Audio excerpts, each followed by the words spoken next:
आप देख रहे हैं एल इंडिया न्यूज। हम हैं लाल जी, पक्ष न विपक्ष, हम हैं निष्पक्ष। जो दिखेगा उसे दिखाएंगे, सच को आप तक लाएंगे।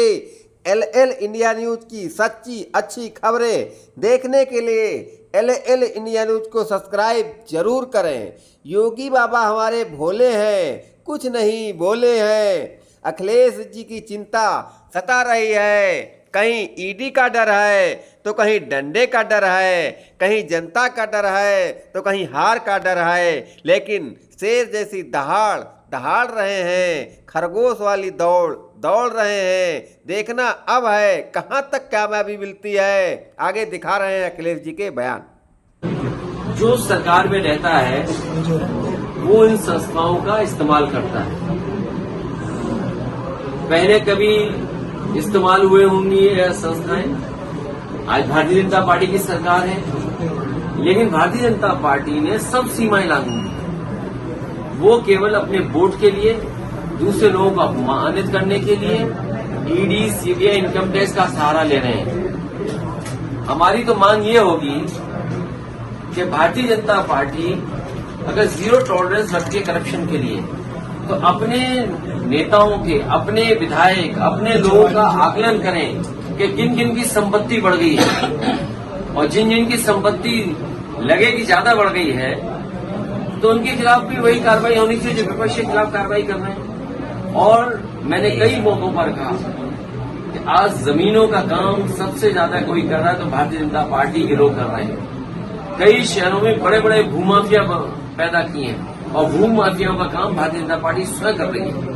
लखनऊ में, कानपुर में, आपके अयोध्या में, गोरखपुर में, वाराणसी में आप जानकारी कर लें और सरकार जब भी जांच करेगी, सबसे ज्यादा जमीनों का और सबसे ज्यादा खिलवाड़ कागजों से और भूमि माफिया के रूप में कोई उभर करके आ रहा है तो भारतीय जनता पार्टी स्वयं है। और अन्याय की सीमा आप देखिए, क्या कानपुर की घटना नहीं हुई?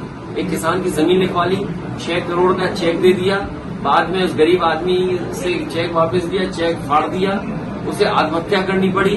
उसे कौन बचा रहा है? भारतीय जनता पार्टी के नेता बचा रहे हैं। इसी तरह कानपुर में एक व्यापारी को इतना मारा सिख भाई को कि उसकी आंख चली गई। कौन था वो? भारतीय जनता पार्टी का कार्यकर्ता था।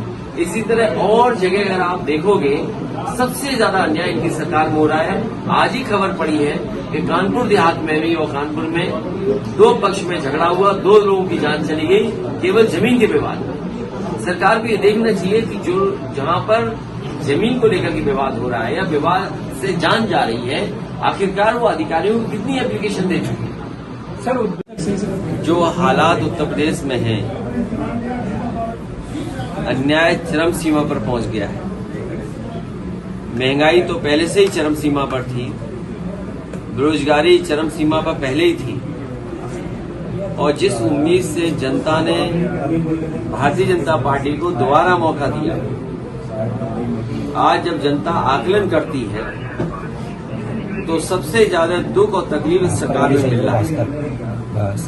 तहसील से लेकर के थाना और थाने से लेकर के ऊपर के अधिकारी, कहीं सुनवाई नहीं है। और जब सुनवाई नहीं है और अधिकारी निर्णय नहीं ले रहे हैं, सरकार का अगर दबाव है तो किसी भी आम व्यक्ति को न्याय नहीं मिल पा रहा। जब अधिकारी मनमानी करेंगे और भारतीय जनता पार्टी के नेताओं के दबाव में काम करेंगे तो कभी भी गरीब जनता को न्याय नहीं मिल सकता। और उसका जीता जागता उदाहरण देवरिया का है, जहां पर ऐसी घटना घटी है, 6 लोगों की जान चली गई। अगर कोई दोषी है उस घटना के लिए तो वो सरकार स्वयं दोषी है। अब भारतीय जनता पार्टी उसमें लगातार राजनीति कर रही है। ऐसी घटनाओं पर राजनीति नहीं करनी चाहिए। अन्याय इतना नहीं करना चाहिए कि लोग सहन न कर सकें और लोग खुद खड़े हो जाएं सरकार के खिलाफ। सही करो भाई। और ये अन्याय, ये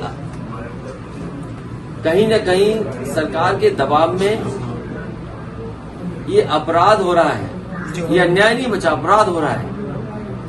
और सुनने में आ रहा है कि भारतीय जनता पार्टी के लगातार नेताओं की कोशिश है कि इससे राजनीतिक लाभ लिया जाए। राजनीतिक लाभ लेंगे अगर आप, तो घटनाएं बढ़ेंगी, कम नहीं होंगी।